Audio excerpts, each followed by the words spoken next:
Buenas noches, mi nombre es Melissa Conrado, estudiante de Psicología, sexto semestre en la Universidad Minuto de Dios.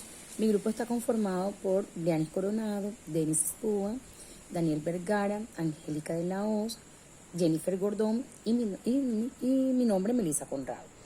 A nosotros nos corresponde explicar lo que es el test de Wartek.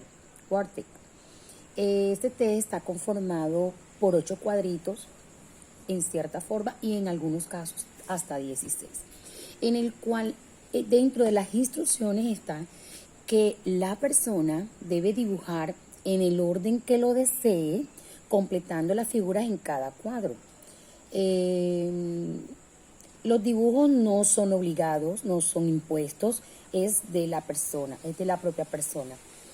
Este test tiene como objetivo conseguir una descripción de la personalidad a través de estímulos inestructurados, tanto internos como externos, que se revelan en la conducta del individuo, además de revelar la cara interna de los estratos de la personalidad del sujeto, al proyectarla en la realización de cada dibujo. Otro objetivo sería conceder la libertad de acción a la fantasía del sujeto, ya que la hipótesis subyacente reside en que el modo en que el individuo estructure cada dibujo reflejará aspectos fundamentales de su funcionamiento psicológico. Estas pruebas también se aplican básicamente para aquellas personas que van a ingresar a un empleo, ya sea de cualquier profesión. Es una prueba muy significativa para descubrir en la persona ciertos comportamientos de personalidad. Esta prueba está, bueno, como dije anteriormente, está conformada por 4 cuadritos. Los cuadritos representan cada uno, representan algo muy significativo de la persona. No hay una forma mágica para realizar este test, ya que debe ser interpretado por un profesional y en cualquier caso el resultado sobre la personalidad del individuo será orientativo, más destinado a destacar graves trastornos que a determinar un perfil concreto de la personalidad. Algunas recomendaciones para realizar este test son las siguientes. Antes de ponerse a dibujar, contemple durante unos minutos las figuras. Observen cada una de los cuadritos y piense qué puede desarrollar o qué puede hacer en cada uno de ellos. Luego, usted puede mirar el orden en que los va a resolver. Eso tampoco es impuesto, eso lo toma cada persona y que planifique cómo desarrollarlo. El espacio debe ser dentro del espacio de los cuadritos y el espacio y la dimensión del dibujo, eso lo desarrolla cada persona que esté resolviendo el test. Los dibujos deben ser realizados en base a una imagen que está en cada cuadrito. Entonces, hay 4 campos orgánicos, de los 8 hay 4 campos orgánicos que inducen a la representación de dibujos animados o paisajes de la naturaleza, entre ellos son el 1, el 2, el 7 y el 8, que representan la afectividad y la emocional, la parte afectiva y la parte emocional.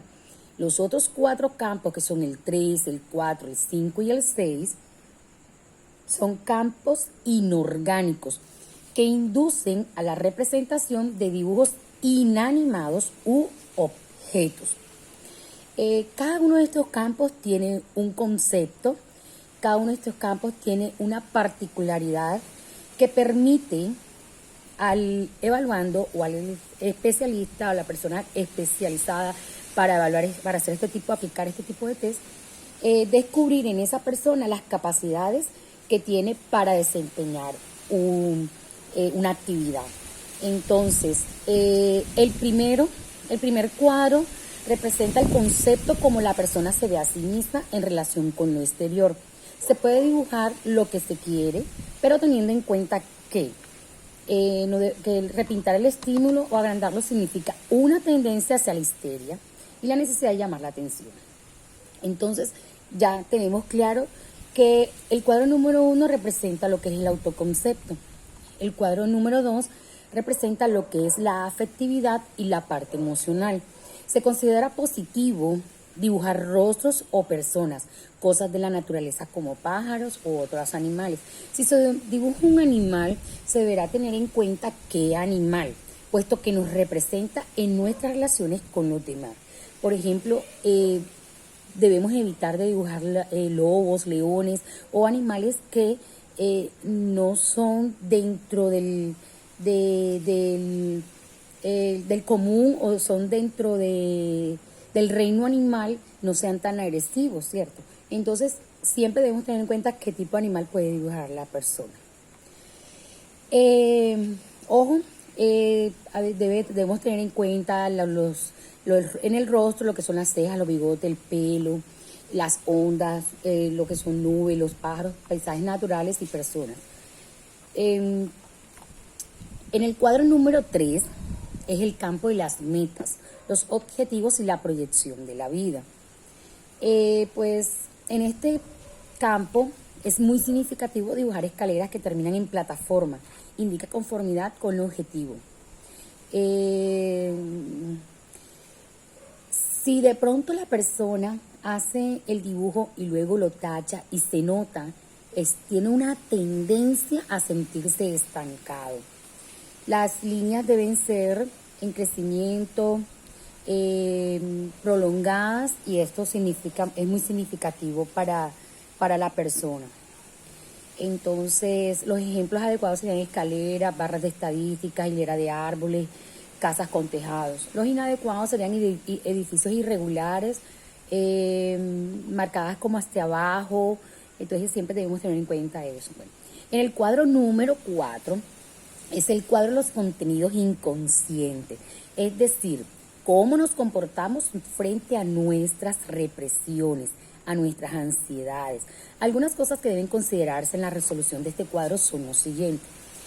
Por ejemplo, es bueno que este sea el último cuadro, puesto que es el que más dificultades plantea en su resolución. Sombrear el cuadro o anular puede indicar bloqueo. Eso debemos tener en cuenta los evaluadores. Dibujar un tablero de ajedrez significa que la persona es calculadora y racional. Dibujar paisajes naturales puede implicar un alto grado de subjetividad.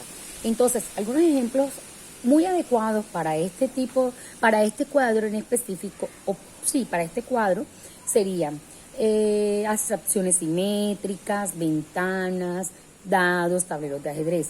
Los inadecuados serían por ejemplo, una cometa, tensiones vistas desde lejos, o trenes vistas desde lejos, calles terminadas en punta, pues puede tiro al blanco. Entonces son como que dibujos que pueden distorsionar un poco la personalidad o mostrar algo en el inconsciente.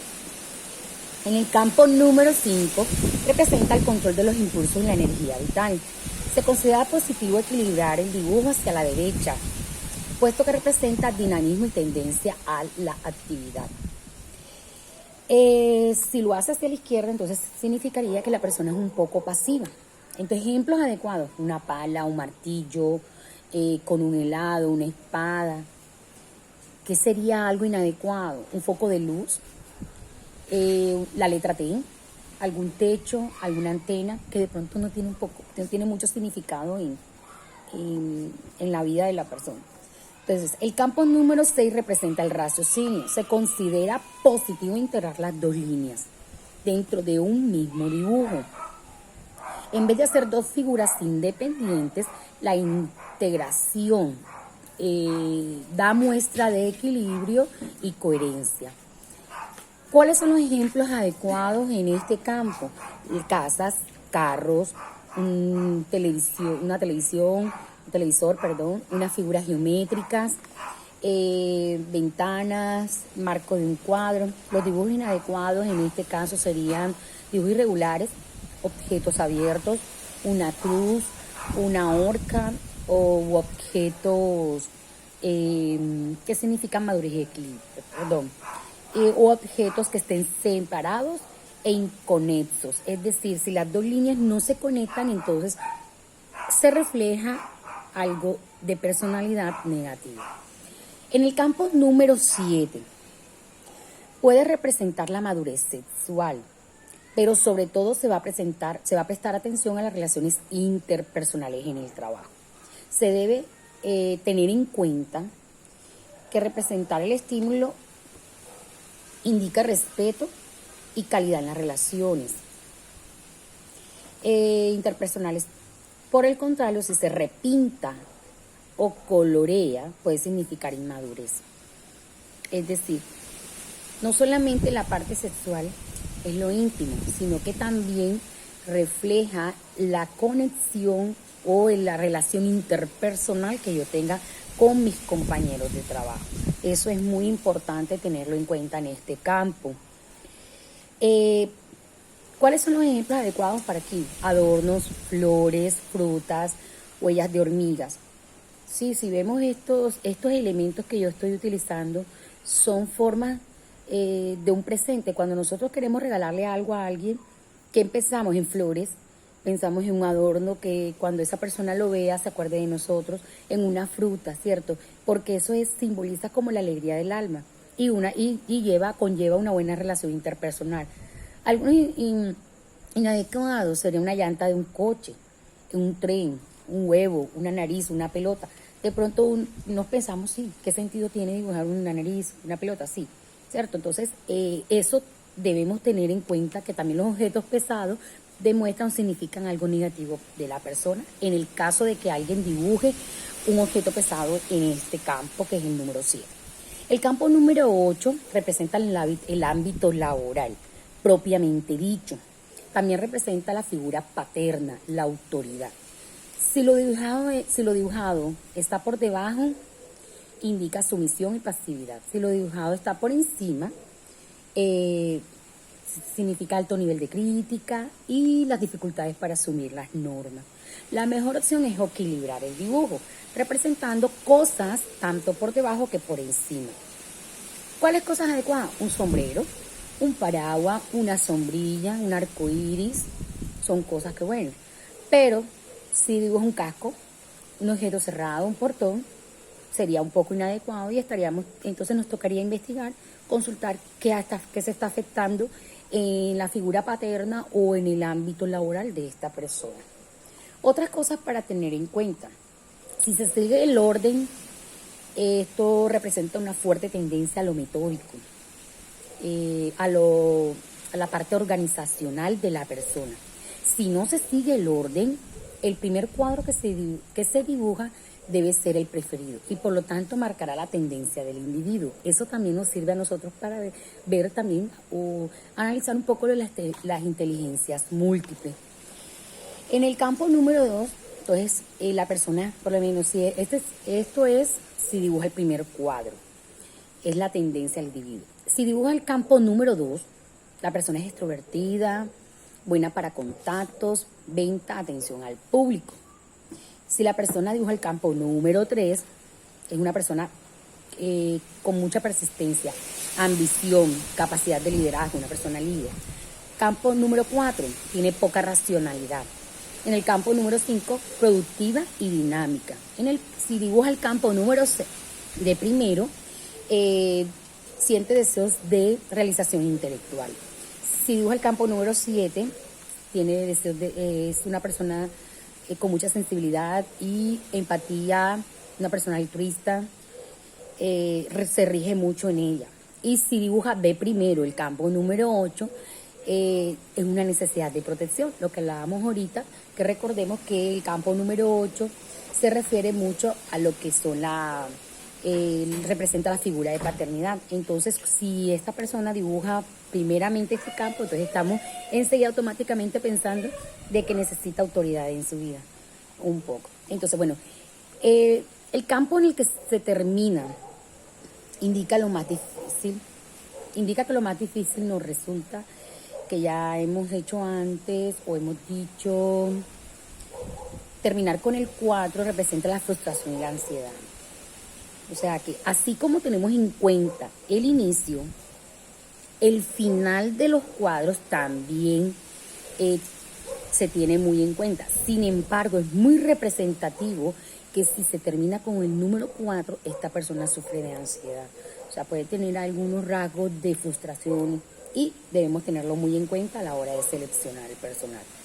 Es recomendable que los dibujos se equilibren y se centren.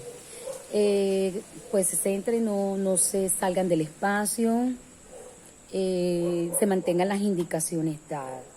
Esto hace parte de la prueba de test que nosotros que es el test de Warcher. Otro tipo de la medición de la prueba, ya les hablamos, cómo se mide la prueba, teniendo en cuenta las escalas, teniendo en cuenta el autoconcepto, la escala del primer campo, el segundo campo. Recuerdo, cuando hablamos de campo, hablamos de los cuadros. Primer cuadro, segundo cuadro, tercer cuadro y eso. Y así sucesivamente. Entonces recordemos nuevamente. Primer cuadro, autoconcepto. Segundo cuadro, afectividad. Tercer cuadro, ambiciones. Cuarto cuadro, contenidos inconscientes. Quinto cuadro, manejo de energía vital. Sexto cuadro, tipo de raciocinio.